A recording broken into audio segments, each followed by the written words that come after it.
Tahiyatul Islam. Assalamualaikum warahmatullahi wabarakatuh.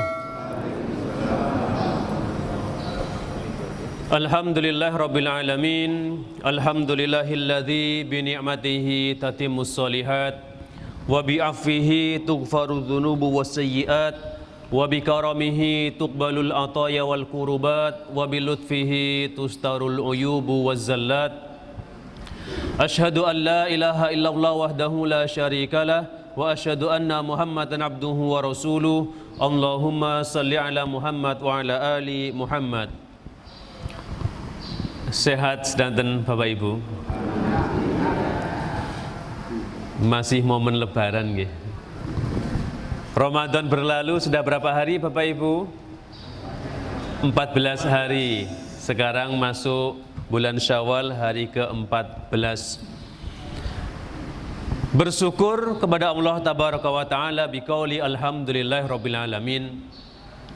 Bersyukur atas limpahan nikmat, hidayah, inayah serta taufik, sehingga pada pagi hari yang cerah ini, bukan cerah sih nggih, mendung, pagi yang mendung, yang hujan, tapi insya Allah semuanya membawa rahmat dan keberkahan. Bersyukur masih diparingi sehat, bisa bertemu, bersilaturahim bersama. Wahab bin Munabbih beliau menyampaikan 3 nikmat yang menjadi faktor utama penentu amal. Yang pertama, nikmat iman wal Islam. Yang kedua, nikmat kesehatan. Dan yang ketiga, nikmat kecukupan. Iman dan Islam tentu ini akan menjadi punjere. Punjere niku menjadi hal yang harus punjere amal diterima. Mesti harus Islam, harus iman. Wa may yabtaghi ghairal islami dinan fala yuqbala minhu wa huwa fil akhirati minal khasirin. Ingkang boten Islam, ingkang boten iman, semua amal akan tertolak dan tergolong kepada kaum yang merugi. Ingkang nomor kalih nikmat sehat. Alhamdulillah tes diparingi sehat, bisa bertemu, bisa berkumpul. Bayangkan jikalau di tengah puasa tahu-tahu mahnya kambuh, di tengah bulan puasa sariawan, dan betapa tidak bisa menikmati nikmatnya sambel. Bayangkan di saat pagi ini jebule tahu-tahu asam urate kambuh, lak mboten saged rukuk sujud tumakninah, tahu-tahu tensinya naik, mboten saged tindak datang masjid dan lain sebagainya. Kesehatan menjadi faktor utama, amal itu akan dilakukan. Dan yang ketiga, nikmat cukup. Bersyukur diberi kecukupan oleh Allah, cukup segalanya. Badahan THR nggih cekap, anak bojo pengen shopping nggih cekap. Niki sudah mulai pintu umroh berangkat, pengen umroh ya cekap. Yang penting kecukupan. Maka 3 faktor menjadi kunci utama. 3 faktor ini menjadi kunci utama terjalannya atau dilakukannya amal dengan baik. Selanjutnya, salawat beriringan salam kita haturkan kepada Nabi Muhammad sallallahu alaihi wasallam alladzi qad badala juhdahu litaqwimi aqaidil mutadayyinin. Masih momentum Syawal, jalanallahu wa iyyakum minal a'idin wal faizin, taqabbalallahu minna wa minkum taqabbal ya karim, salihul a'mal, kullu am wa antum bi khair. Ngaturaken sugeng riyatin, ngapunten sangat datang sedaya kelepatan Bapak Ibu. Jikalau selama bersua, tutur kata, tindak tanduk kirang tepat dalem Ikhwan Hero, mohon maaf yang sebesar-besarnya. Dimaafkan nggih Bapak Ibu. Nggih, mudah-mudahan brayanan ini, kebersamaan kita bukan hanya bersama-sama di sini tapi juga sampai surganya Allah Tabaraka wa Ta'ala. Allahumma amin ya rabbal alamin. Maka Bapak Ibu rahimani wa rahimakumullah, bulan Syawal di saat kita merayakan momentum kemenangan, harapannya adalah kemenangan yang betul-betul kemenangan milik kita hakiki. Kita bukan berbahagia di atas kemenangan orang lain, betapa banyak bulan Syawal salat Id, betapa banyak orang yang merayakan kemenangan di atas kemenangan orang lain. Puasa nimbuh priwe, salat timbuh bagaimana, sing penting mangkat salat Id lambine anyar. Tes wonten apa mboten? Jarang insyaallah lah. Mudah-mudahan enggak ada. Maka itu adalah hakikat kemenangan yang semu. Berbahagia di atas kemenangan orang lain, namun kita berharap kemenangan itu adalah kemenangan yang hakiki. Maka sudah menjadi al-'adah al-muhakkamah, menjadi suatu tradisi yang lama-lama menjadi hukum, tapi yang masih dalam rangka ya masih dimaklumi hukumnya. Ketika bulan suci Ramadan berlalu, masuk bulan Syawal akan saling ada silaturahim, saling memberikan maaf. Walaupun minta maaf ya tidak harus di bulan Syawal. Meminta maaf tidak harus di bulan itu. Setiap hari minta maaf juga baik. Bahkan sebelum orang meminta maaf kita sudah memaafkan, itu jauh lebih baik. Maka kita ingat satu hadis, mana qasat shadaqatun min mal.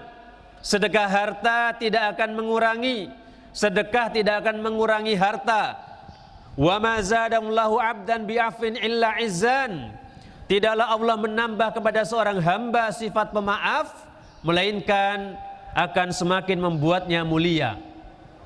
Maka Bapak Ibu jangan khawatir kalau punya masalah dengan saudara, tetangga, sanak kerabat, segera maafkanlah. Insya Allah kita nggak rugi, justru akan diangkat derajatnya oleh Allah Tabaraka wa Ta'ala.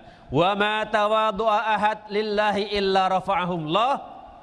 Dan juga tidaklah seseorang memiliki sifat tawadu, rendah hati, bukan rendah diri ya, rendah hati, karena Allah akan meninggikannya. Merendah, ada kata-kata yang bagus, quotes, merendahlah serendah-rendahnya, artinya hatinya, sampai tidak ada orang yang mampu untuk merendahkanmu.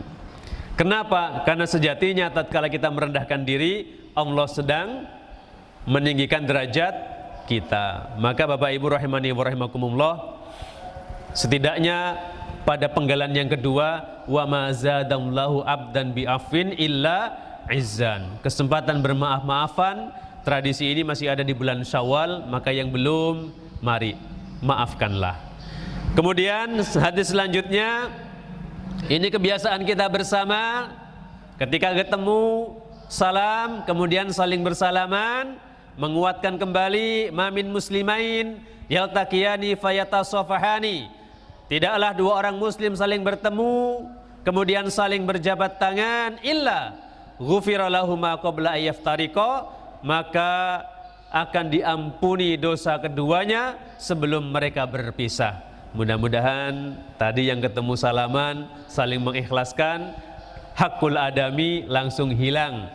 Selama ini ada masalah langsung dihilangkan oleh Allah. Hati kita sama-sama rela, sama-sama ridho, sama-sama ikhlas. Yang belum salaman nanti setelah kajian bisa salaman. Barangkali ada yang belum ketemu.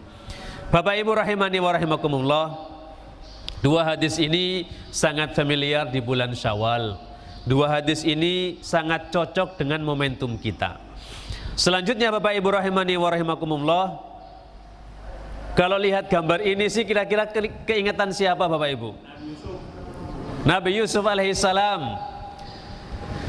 Ini untuk refresh Bapak Ibu, sengaja tidak mengambil materi ahkamul janais, tidak mengambil materi kitab jenazah, karena masih momentum lebaran ya, aja ngurusi mayit baik ngoten nggih. Ben dan semangat kita merefresh kembali dengan menelaah, mengambil mutiara hikmah yang terselubung, terpendam di dalam kisah Nabi Yusuf alaihissalam, karena ternyata ada beberapa kisah-kisah yang sesuai dengan momentum bulan Syawal.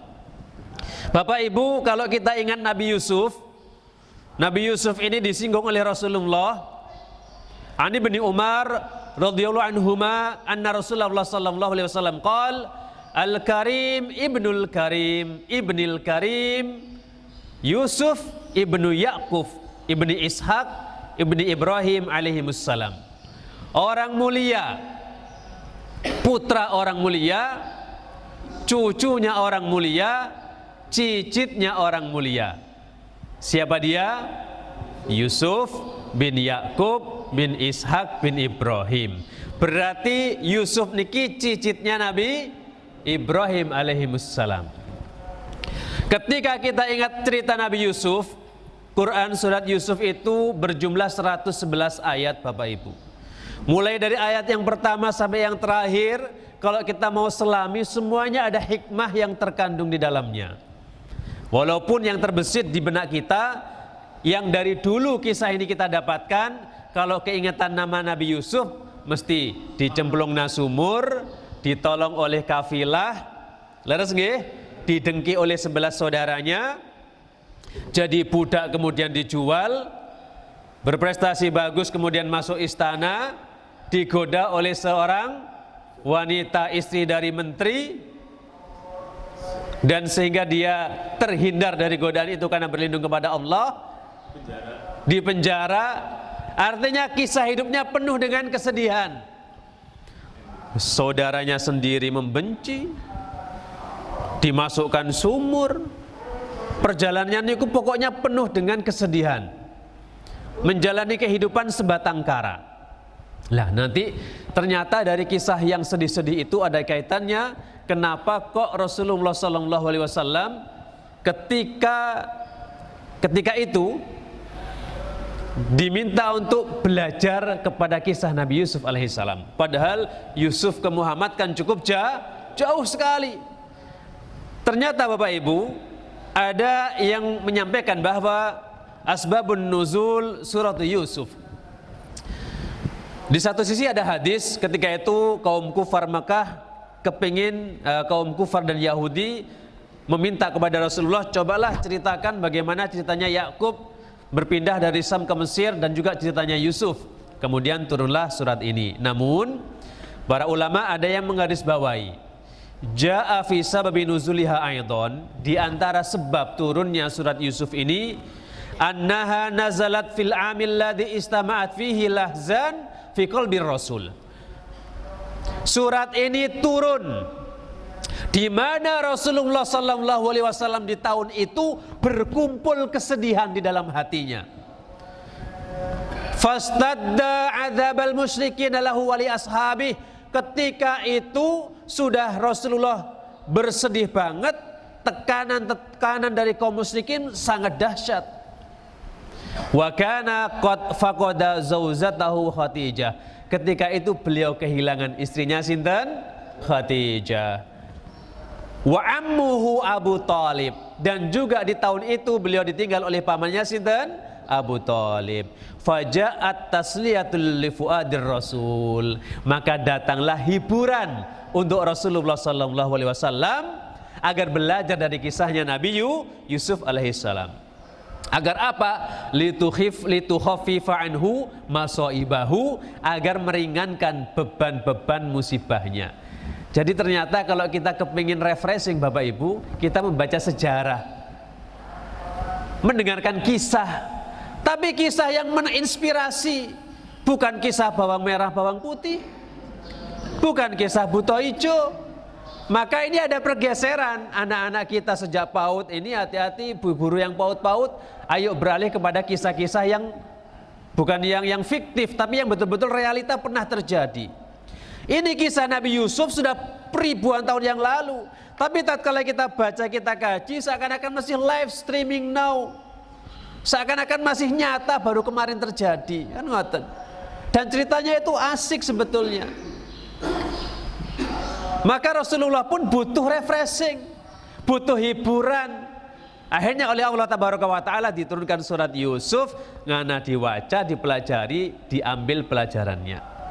Maka hikmah diantara diturunkannya adalah di closing surat Yusuf ayat 111 disampaikan, laqad kana fi qasasihim ibratil liulil albab, sesungguhnya pada kisah-kisah mereka terdapat pengajaran bagi orang-orang yang memiliki akal.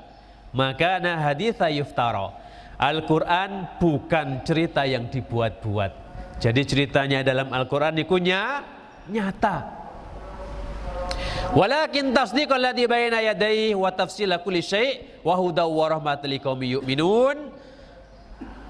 Al-Quran bukanlah cerita yang dibuat-buat, akan tetapi membenarkan kitab yang sebelumnya, menjelaskan segala sesuatu dan sebagai petunjuk dan rahmat bagi kaum yang beriman. Bapak Ibu, ibrah di sini ini diartikan pengajaran. Walaupun secara arti dalam bahasa Arab, ibrah dari kata abaro ya'bur niku kan nyebrang. Nyebrang niku dari sini ke sini, nyebrang ada perantara. Ibrah, kontoroh, itu artinya jembatan. Sehingga dengan kisah ini harapannya menjadi wasilah, perantara yang mempertemukan kita antara zaman yang sekarang, zaman now dengan zaman yang terdahulu. Sehingga ada koneksi, ada kejadian yang sama real terjadi dulu di masanya Nabi Yusuf sampai zaman kita. Ini nanti yang kita singgung baru yang sifatnya umum, belum ke yang lebih detail-detailnya lagi. Selanjutnya Bapak Ibu, di antara hikmah pertama yang bisa kita ambil adalah merahasiakan kelebihan atau kenikmatan yang kita dapatkan.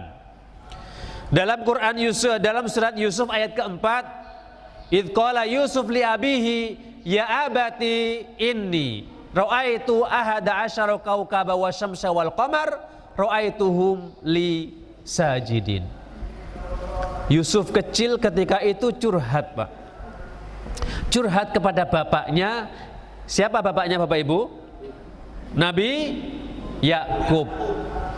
Curhat bi nyong semalam mimpi kan berkata. Ngimpi ngelihat 11 bintang, bulan dan matahari semuanya sujud kepada Yusuf. Nabi Yakub niku kan nabi Bapak. Begitu dicurhati mestinya kan yang ngeh. Wah, ki anak nyong ngarep dadi wong sukses ki. Karena bisa mentakwilkan mimpi. Karena Nabi Yakub tahu Nabi Yusuf akan menjadi sosok yang berbeda dari saudara-saudaranya, pesannya Nabi Yakub ketika itu, qala ya bunayya la taqsus ru'yaka ala ikhwatika fayakidulaka kaida. Nang, ku meneng bae. Kan begitu loh bahasa kita. Aja cerita maring dulur-dulurmu.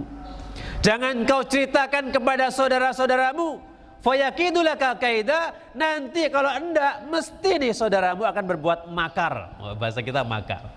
Mesti akan membuat strategi untuk membinasakanmu. Inna syaitan lil insani aduwwum mubin. Sesungguhnya syaitan adalah musuh yang nyata bagi manusia. Jadi Bapak Ibu, seyogyanya di zaman kita ini harus pandai-pandai menyembunyikan nikmat. Aja gampang-gampang pasang status. Badhe maem sate Bumi Ayu yang terkenal, terus wonten sate sinten namanya Pak? Soleh. Sampai saat ini kalau dereng ngrasakne ngene baline gari gasik tadi. Badhe mampir orang buka ngono jerene.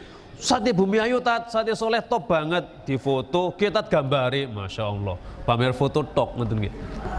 Jangan mudah-mudah memamerkan kenikmatan yang kita dapatkan. Sekedarnya secukupnya. Ingat pesan Nabi Yakub kepada Nabi Yusuf. Aja cerita. Kenapa Bapak Ibu? Karena nanti orang yang mendapatkan nikmat itu berpotensi untuk diiri dan berpotensi untuk didengki. Dalam sebuah hadis, Imam At-Tabrani meriwayatkan pesan Rasulullah yang sangat bijak. Ista'inu ala qada'i hawaijikum. Minta tolonglah kalian semua dalam menyelesaikan hajat hidup kalian. Bikit maniha, sembunyikanlah. Fa inna kulladzi ni'mah mahsud, karena sesungguhnya orang-orang yang diberi nikmat ini akan diirikan dan akan didengki. Maka ketika kita punya nikmat Bapak Ibu, bisa bangun rumah, ganti motor anyar, ganti mobil dan lain sebagainya, sebaiknya kita jaga perasaan saudara ataupun tetangga kita. Pengen ganti motor, sanjang datang selesai mas kirimnya jam 12 pengibain ya. Pripun sih Pak? Yang ora kepenak karo tanggane kok. 15 tahun motornya sih bebain, ora ganti-ganti lah. Yang nembe wingi ganti NMAX iki ganti Fiction. Mbok kepriwe-priwe, jaga perasaan tetangga. Dengan teman kerja, dengan siapapun, Teman kerja belum punya anak, ya jangan ngobroli anak. Teman kerja masih ngontrak, ya jangan ngomongi berapa besi beton buat bangun rumah, berapa biaya cor-coran. Kan harus jaga perasaan. Teman masih berangkat pulang pergi naik bis, ya jangan cerita spek motor terbaru sekarang dan mengini tok. Maka harus menjaga perasaan. Ketika sudah mendapatkan nikmat, pinter-pinter menyembunyikan. Hati-hati di zaman kita ini, zaman Facebook, WhatsApp, Instagram, nama malih Bapak Ibu? TikTok, Twitter, yang lagi rame TikTok nih. Anak-anak sekarang niku di mana-mana diem-diem di depan kaca langsung diem-diem niku di jalan raya mau makan soto lebaran, saya mau makan soto, bismillah, sebelah saya wasik TikTokan Bu, Masya Allah nih ngarepe soto makan TikTokan.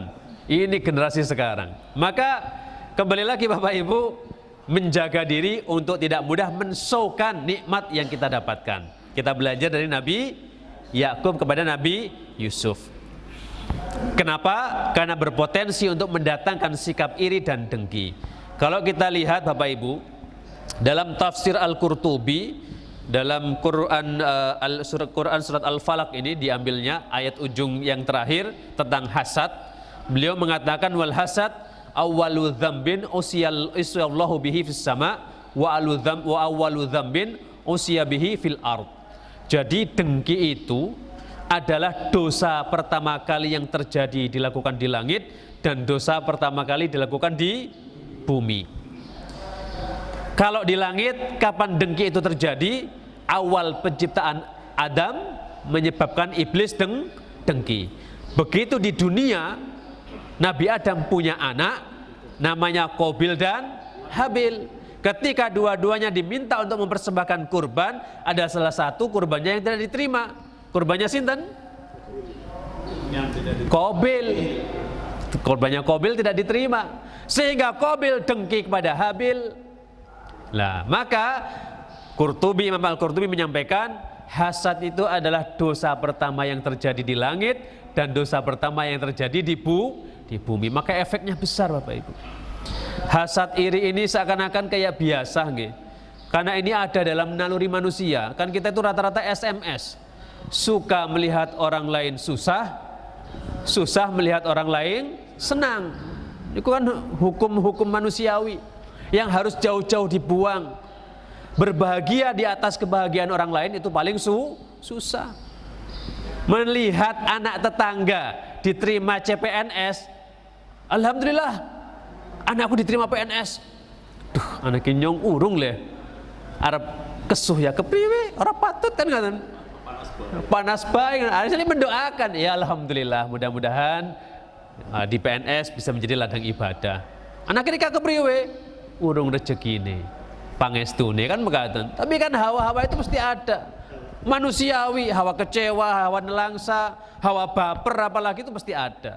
Maka harus dibuang jauh-jauh Bapak Ibu. Kalau kita melihat Syekh Mustafa Al-Adawi hafizahullah, beliau mendefinisikan hasad itu yang pertama, tamanna zawalan ni'mah an sahibiha. Menginginkan hilangnya nikmat yang ada pada orang lain. Satu orang punya nikmat, hawanya dingkian itu, motor nembe anyar toli kredit, mengko ilang toli dicolong. Lah itu hasad yang paling nemen seperti itu. Yang kedua menurut Ibnu Taimiyah, al-hasad al-bughdu wal karaha lima yarahu min husni halil mahsud.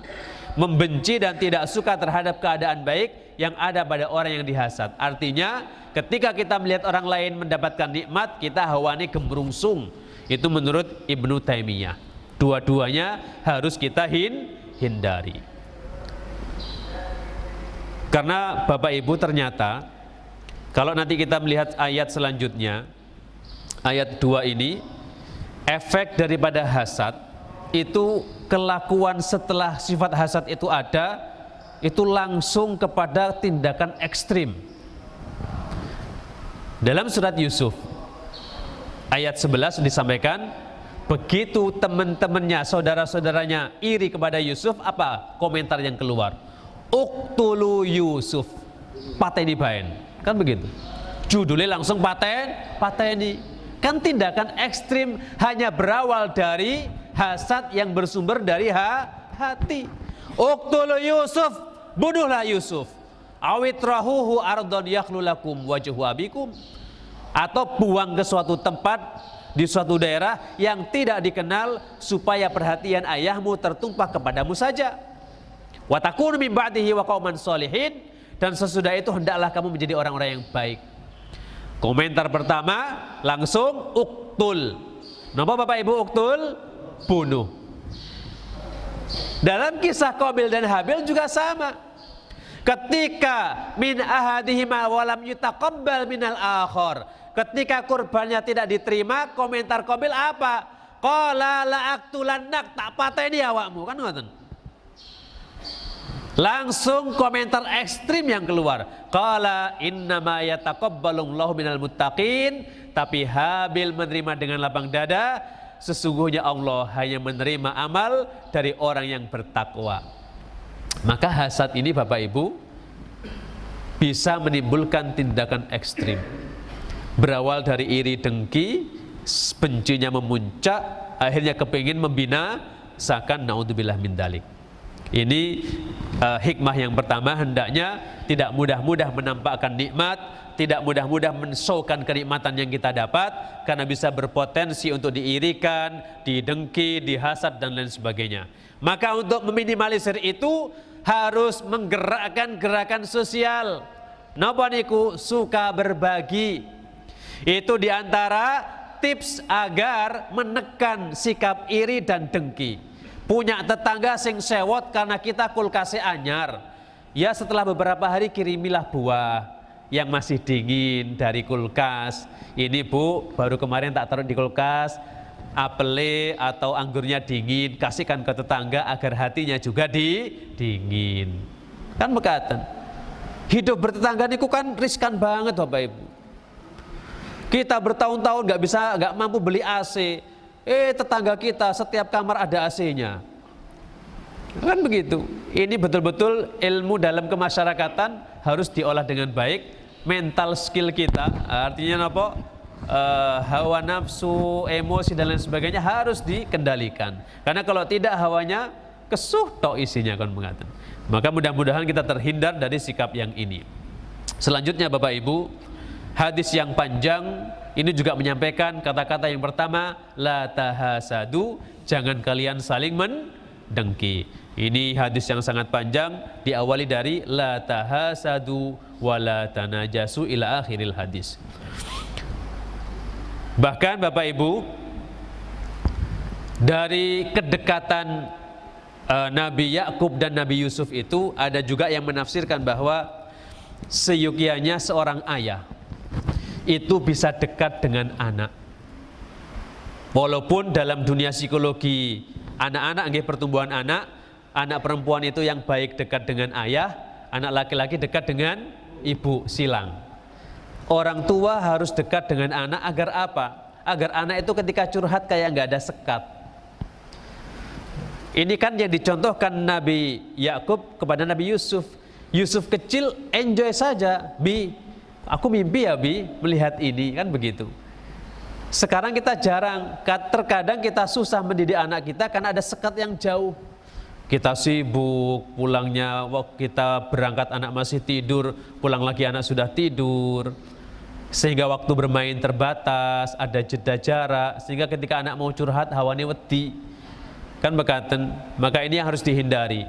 Di antara hikmah seorang ayah, ibu harus dekat ada anaknya. Ukuran dekat itu apa? Ukuran dekat tatkala anak mau terbuka curhat kepada orang tuanya. Syukur-syukurnya anak lanang wis yang join karo bapake. Wonten isinya mau rokok Pak, wonten siji ya Pak. Wah, itu berarti deket banget itu. Kalau bisa join sama bapaknya, tapi ya jangan join rokok lah, aja rokok yang lain saja. Bapak Ibu rahimani wa rahimakumullah, yang terakhir di bab hasad ini, hasad itu dilarang tapi hanya dibolehkan pada dua perkara. Yang pertama, rajulun atahullahu malan, orang laki-laki yang dianugerahi harta, yunfiku minhu ana al-lail wa ana an-nahar, dia gunakan untuk berinfak sepanjang malam dan siang, berarti orangnya sangat dermawan. Yang kedua, rajulun atahullahul Quran, seorang laki-laki yang diberikan anugerah Al-Quran dan ia melafalkan, membacakan, mengamalkannya siang dan malam. Kepada hafizul Quran dan orang yang dermawan, kita boleh sedikit memiliki rasa kepengin, dengki sedikit, duh kepenak temen yang kepengin, nah untuk memotivasi. Jadi dengki di sini dengki untuk memotivasi di diri, bukan dengki untuk agar berharap kenikmatannya hilang dari dia, tidak, tapi dalam rangka memotivasi. Hikmah yang kedua Bapak Ibu, kok ketiga nih? Oh yang kedua berarti kelewat. Sudah, berarti yang ketiga Bapak Ibu, yang ketiga adalah memaafkan di saat kita mampu untuk membalas. Kita ini terkadang terjebak dalam sikap ego yang tinggi. Dikala kita ada masalah dengan junior kita ada masalah dengan bawahan kita ada masalah dengan adik yang notabene-nya lebih muda usianya. Terkadang kita mau meminta maaf di awal itu berat. Ya mungkin karena gengsi. Loh nya wong tua mentakan nyong sing buru, itu kan umum. Lah, kudune ngana sing bareng ngene to. Ngana sing nom. Nah, itu yang terjadi dalam masyarakat yang sering kita rasakan. Karena saya juga pernah, tuh nyong wong tua mentakan nyong sing buru kadang. Masa iya nyong wis meh 40 buru sing sik selawe tahun, kan hawane kayak jaim banget ngoten nggih. Tapi kalau dipikir-pikir, kita melihat hadis ini kan ngeri Bapak Ibu. Tuftahu abwabul jannah yaumul isnain wa yaumul khamis. Pintu surga itu dibuka hari Senin dan hari Kamis. Fayughfaru likulli 'abdin la yusyriku billahi syai'an. Dan selama seorang hamba tidak mensekutukan Allah, dia akan mendapatkan ampunan, illa, kecuali rajulan kanat bainahu wa baina akhihi syahna. Kecuali pemuda yang antara dia dengan yang lainnya memiliki apa? Permusuhan. Fayuqal, dikatakan kepadanya, anziru hadaini hatta yastaliha. Tunda amal kedua orang ini sampai keduanya berdamai. Dan diulang 3 kali Bapak Ibu, anziru hadaini hatta yastaliha, anziru hadaini hatta yastaliha. Berdamai ini seakan-akan sepele, tapi efeknya ageng. Jangan-jangan kita naudzubillah nggak bisa masuk surga karena ada hakul adami yang belum selesai. Maka ada ustadz yang menyampaikan, ada dosa yang tidak bisa ditebus dengan istighfar, ada dosa yang tidak bisa ditebus dengan puasa, sholat, zakat, haji. Dosa tidak akan mendapatkan ampunan kecuali dia saling memaafkan, yaitu dosa hakul adami. Karena memang selama tangan kita belum bersentuhan, hati kita belum saling mengikhlaskan, kita masih belum berdamai. Anziru hadaini hatta yastaliha. Tunda amal perbuatannya sehingga kita apa? Waduh, akan terseok-seok menuju surganya Allah tabaraka wa taala. Na'udzu billah min dzalik. Maka ketimbang kita nanti buru di padang mahsyar saling mencari siapa dulu yang kita sakiti, mending buru sekarang. Dicari alamatnya, mumpung masih ada Google Map. Loh, nanti di akhirat kan bingung Pak, ribuan orang di padang mahsyar. Padahal ketika itu la tazulu qadama 'abdin yaumil qiyamah hatta yus'ala an arba'. Kaki seorang hamba tidak akan bergeser kecuali ditanyakan 4 hal. Ilmunya, usianya, hartanya, untuk apa.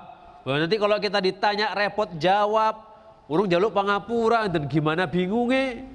Maka mumpung masih ada Google Map, ayo cari teman-teman yang dulu kita sakiti, silaturahim, minimal di bahasa IG itu apa ya Mas? Scrolling itu apa namanya? Oh enggak, betul paham ya Bu? Betul nanti main IG gitu. Nah, artinya mencari-carilah, stalking atau apalah, mencari-cari info tentang teman kita. Nah, kan ini boleh dicari IG-nya, WhatsApp-nya, ketemu nomornya, minta maaf dan lain sebagainya. Dalam rangka kebaikan tidak masalah, mumpung masih bisa kita lacak di dunia. Selanjutnya Bapak Ibu rahimani wa rahimakumullah, ternyata ini juga dilakukan oleh Nabi Yusuf. Ketika itu Nabi Yusuf sudah menjadi pejabat di istana, menjadi ya menteri lah, bahasanya menteri di situ. 11 saudaranya datang. Untuk apa Bapak Ibu? meminta bantuan makanan pokok karena di Mesir ketika itu ada paceklik yang cukup panjang. Nabi Yusuf tahu saudaranya datang, apakah marah-marah? Padahal dia punya kekuasaan. Oke. Kayak sing rombongan wong 11 kayak jemur dulu misalnya, kayak sanksi yang ada di pondok, jemur berdiri 1 kaki misalnya, kan bisa juga, tapi tidak dilakukan. Tetap diterima apa yang diminta disampaikan. Bahkan ketika itu qala la tathriba alaikumul yaum, Yusuf berkata, pada hari ini tidak ada cercaan terhadap kamu. Yaghfirullahu lakum wa huwa arhamur rahimin, mudah-mudahan Allah mengampuni kamu dan Dia adalah Maha Penyayang di antara para penyayang. Dimaafkan Bapak Ibu. Sama ketika Qabil dan Habil. Qabil mau membunuh Habil, jawabannya Habil, masa mau balas dengan membalas dengan berkelahi? Tidak. Kalau kamu mau bunuh ya silahkan, sesungguhnya tanganku tidak akan aku gerakkan untuk membalasmu. Itu pasrahnya Habil kepada Qabil. Maka Bapak Ibu rahimani wa rahimakumullah, ini merupakan kesempatan kita untuk saling memaafkan, bagaimana Nabi Yusuf alaihissalam juga memaafkan kepada saudara-saudaranya. Dan yang terakhir Bapak Ibu, ini yang kami sampaikan bahwa meminta maaf tidak harus di bulan Syawal, meminta maaf tidak harus ditunda-tunda. Masih ingat tentunya dengan kisah seorang sahabat yang diriwayatkan dari Anas bin Malik, ketika itu Rasulullah pernah menyampaikan, akan lewat di depan kalian ahli surga. Hari pertama orang itu lewat, si fulan akan lewat, besoknya lagi beliau mengendika, akan lewat di depanmu ahli surga. Lewat lagi, akan lewat sampai 3 kali. Akhirnya Abdullah bin Amr ini penasaran, dening bocah kae menjadi ahli surga. Akhirnya dia pura-pura ada masalah dengan orang tuanya, pengen nginap di rumahnya. Setelah 3 hari diteliti, 3 hari 3 malam, ibadahnya orang ini biasa-biasa saja. Tahajud ya tahajud, duha ya duha, biasalah. Tidak ada yang istimewa. Tidak melek sepanjang malam pada isya sampai subuh dzikir, enggak juga. Puasa setiap hari, enggak juga. Biasa saja seperti pada umumnya orang beribadah. Kemudian dia bertanya, sebetulnya saya enggak ada masalah, kata Amr bin As. Abdullah bin Amr, beliau menyampaikan begitu, tidak ada masalah. Tapi saya penasaran, Rasulullah menyebutkan namamu 3 kali, engkau menjadi ahli surga. Amalan apa yang kamu perbuat? Enggak ngomong Bu, dia diam saja. Kemudian falamma wallaitu da'ani, ketika aku mau pergi dia memanggilku. Faqala ma huwa illa ma ra'aita. Ia berkata, amalannya hanyalah seperti yang ia lihat. Ghairu anni la ajidu fi nafsi li ahad minal muslimina ghisyan. Tapi saya ini enggak memiliki rasa dendam kepada hati, dendam dalam hati kepada seorang muslim. Jadi apapun yang terjadi tidak ada iri, tidak ada dengki, tidak ada dendam. Yang kedua, wala ahsudu ahad ala khair a'tahu Allahu iya. Dan saya tidak pernah hasad iri kepada seorang pun atas kebaikan yang Allah berikan. Susah nama buatan ini Bapak Ibu, susah pol. Abdullah bin Amr sampai akhirnya ngendika, oh faqala Abdullah hadhihi allati balagat bik. Oh berarti ente masuk surga karena amalan ini. Wahyallati la nutik, dan ini yang tidak mampu kami lakukan. Ini yang susah. Jadi kapan waktu terbaik untuk memaafkan Bapak Ibu? Kapan saja. Kalau ini dilakukan setiap hari menjelang tidur niku, ada yang biasanya kita istighfar, kemutan miki dijahili sama temen, kemutan janlah greget nareto kan begitu nggih kadang. Akhirnya apa, di situ hati harus langsung memaafkan. Harus memaafkan, dan ini susah Bapak Ibu. Rata-rata dinamika di tempat kerja ini masih ada. Di mana-mana kita bertetangga mesti ada. Di pasar apalagi. Depan jualan bakso, sini jualan bakso. Depan jualan mainan, sini jualan mainan. Sampai payu teluk ini orang payu babar belas. Hawane bok ngesohna banget ngoten hawane. Apalagi kalau masuk jualan ini pernah ngalami sih. Jadi jualan mainan, saya beli barang nggak laku, sana habis. Astagfirullahaladzim, ya Allah, nasing salah apa yo ngoten. Tapi ya itulah kehidupan ngoten nggih. Ternyata kita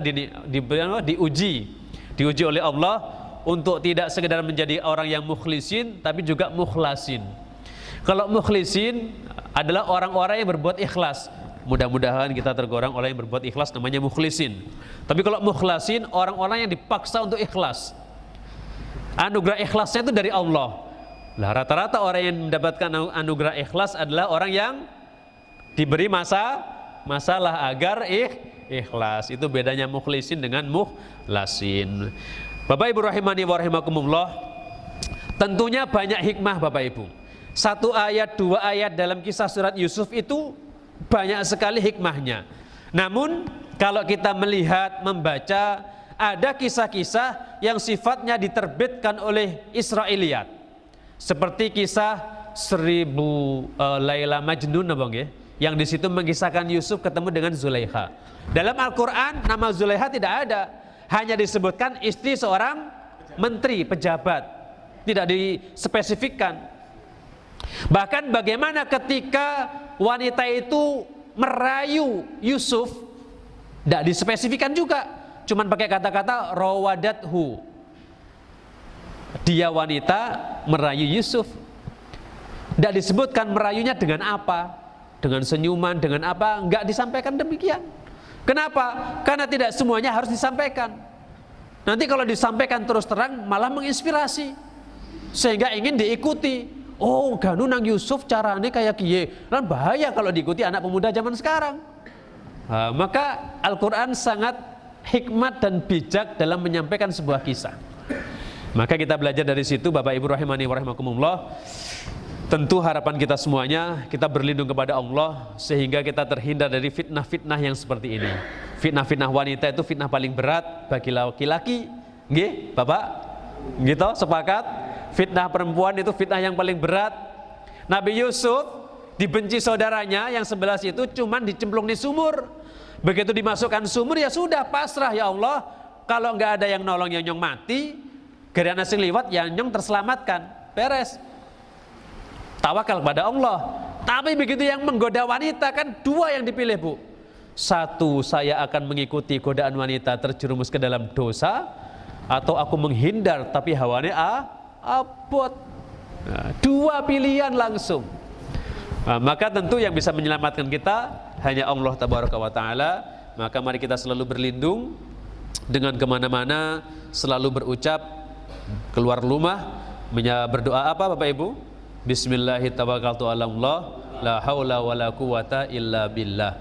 Barang siapa yang membaca doa ini, itu kan redaksi hadisnya ada lanjutannya, akan mendapatkan 3 jaminan dari Allah. Yang pertama kufita berarti apa? Dicukupi. Hudita, kemudian mendapatkan hidayah. Dan yang ketiga wukita, mendapatkan perlindungan. Ini kadang kita sepele doanya, tapi 3 jaminannya dari Allah lupa kita ingat-ingat. Seakan-akan bismillahirrahmanirrahim, wis rampung beres. Padahal setelah itu kita dapat hidayah, kita dapat lindungan, jaminan, kita juga dicukupi segalanya. Hidayah niki kan mahal Bapak Ibu. Laras buatan Bapak Ibu, hidayah mahal nggih? Mahal apa murah? Mahal Bapak Ibu. Naik Gojek mencari alamat lebih mudah karena pakai Google Map. Tapi kalau kita nyari alamat tanpa Google Map, kira-kira pripun? Susah, harus turun mobil tanya, Pak RT 1 RT 2 niku pundi? Pak ngriane Pak fulan niku di mana? Tapi begitu Sherlock klik dapat hidayah kan, petunjuk, seret langsung nyampe. Itu ilustrasinya betapa pentingnya suatu hidayah. Mudah-mudahan yang sedikit ini bermanfaat. Mohon maaf atas segala kekurangan. Wonten Bapak Ibu, mboten wonten.